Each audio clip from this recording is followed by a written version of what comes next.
క్రైస్తవుడు బైబిల్ చదివి ప్రార్థన చేయగానే క్రైస్తవుడు కాదు, ప్రేమను చూపించగలగాలి. హల్లెలూయా, హల్లెలూయా.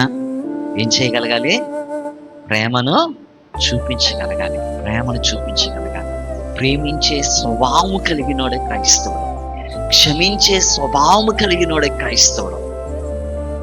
మీ అత్త నిన్ను 100 మాట్లాడినా ఆమె మీ ఇంటికి వచ్చినప్పుడు ప్రేమతో కడుపు నిండా భోజనం పెట్టి పంపించగలగాలి. హల్లెలూయా, హల్లెలూయా.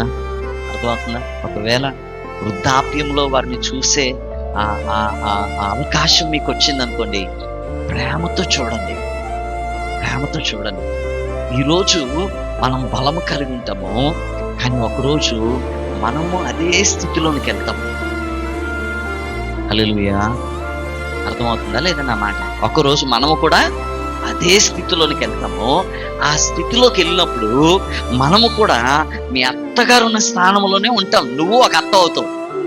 హల్లెలూయా. అప్పుడు నీకు కోడలో దేవుని నామానికి మహిమ కలుగునుగా. హల్లెలూయా, హల్లెలూయా. ఏమనుకోవద్దు, నువ్వేది విత్తుతావో అదే ఖచ్చితంగా. నా మాటలో దేవుని వాక్యం సత్యము. మనం ఈరోజు ద్వేషాన్ని విత్తితే తర్వాత కూడా అదే కోస్తాం.